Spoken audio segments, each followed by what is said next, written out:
Big Hero 6. Now it's the time that the coalition between Marvel and Disney really kicks into high gear.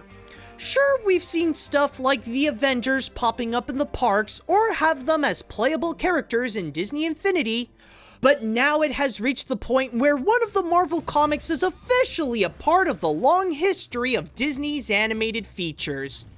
But if I could be honest for a minute, I've honestly never heard of Big Hero 6 before Disney announced that they were making this. So will Disney be able to bring 6 times the magic to this movie like last time? Or will this barely even get a 6 out of 10? Let's find out. The story. Since this can also be considered a Marvel movie, it follows a lot more of the same structure as one. In fact, some may find that there are a lot of similarities between this and the Iron Man movies, since they both focus more on the action and the technology they use for those scenes. Speaking of which, it really shows that Disney has done a lot of research for this film, considering the amount of science and robotics they talk about throughout the movie. Thankfully, they don't just explain the science, they also show how awesome it can be and how they can use it during those big action scenes. I've never seen electromag suspension on a bike before. Zero resistance, faster bike, but not fast enough. Yet. As for the story itself, it's actually pretty deep. On one hand, it tells the typical inventor and creation plot where they use the tropes of what if the inventor or the creation goes haywire and all that stuff. So the only downside to it is that there's a bit of predictability in this. However, what makes this movie deep is that it actually goes into a subject that's pretty ballsy for Disney to enter. Dealing with losing someone you love. Sure, we always see in Disney films that some characters have lost their loved ones or something like that, but they don't really get into how they feel about it. This one really goes in depth into it, and it's what carries the emotions and the heart of the film. This is the kind of story you'd never really expect from Disney, yet here comes this movie to show that not only do they can, but they can do it really well. The animation. Not only is this the kind of story you wouldn't expect from Disney, but this also implies to the animation. The best way to describe it is like the city it's set in, San Francisco, where everything gives out this feeling of American culture, like you know this is made in an animation studio in the US, but has this modern Japanese design on the surface in order to make a great combination of the two. We see the Japan style with the very anime-based design on the characters and the details of everything in the city, with the great US character animation of Disney with plenty of action scenes commonly found in American computer animated features. Speaking of the action scenes, the animators did a fantastic job offering a great variety of them and make them equally intense and exciting to watch, from a car chase to a fighting scene to Hiro and Baymax flying all over San Francisco. Much thrust! Too much thrust! No, back on! Oh no. Baymax! However, that's not even the best part of this.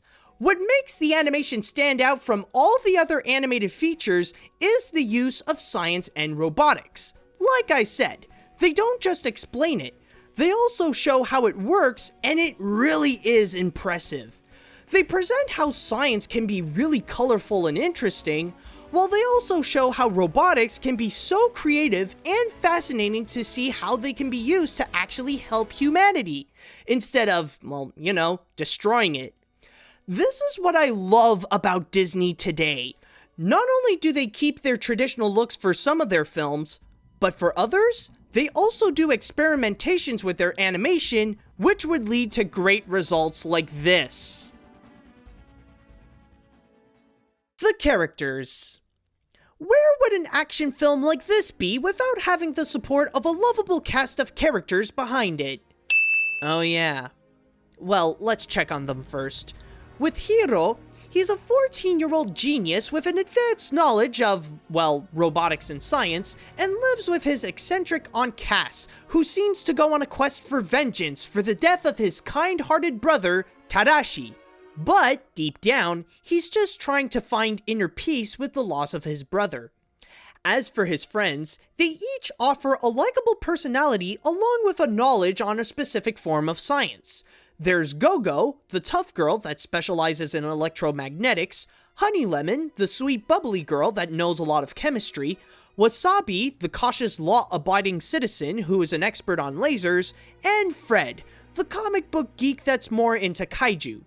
Funny enough, Fred may only seem like a goofy comic relief, but he's actually revealed to be the most interesting of Hiro's friends. And then there's the man in the kabuki mask, a really interesting and unique villain who's like if Amon from The Legend of Korra has the power of Sorcerer Mickey in Fantasia. However, as cool as he is, his actual identity is very obvious, and I'm saying this as someone who was surprised to find that King Candy is actually Turbo, or that Hans is actually a bad guy. And then there's Baymax, whom even if he's a robot, he has a personality of his own. Since he's made like a robotic nurse, he always wants to help people to feel better. It's like he has this innocent charm to him where even with his abilities and strengths, all you want to do is just go up and hug him. I mean, that is what his inflatable design is made for. Ow. On a scale of 1 Ow. on a scale Ah. on a scale No. on a scale of 1 to 10 on a scale of 1 to 10, how would you rate your pain? It's always great to see some nice action, but it's the characters that give it that layer of fun that makes watching it completely enjoyable.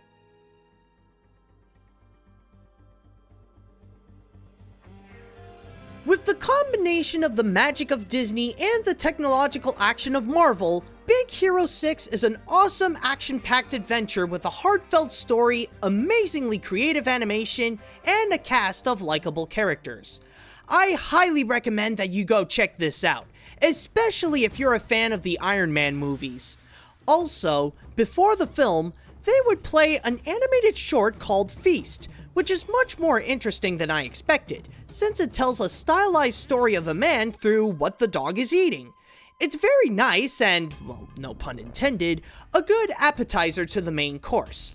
It's another great new addition to the Disney library, and with that, it earns the AniMat's seal of approval.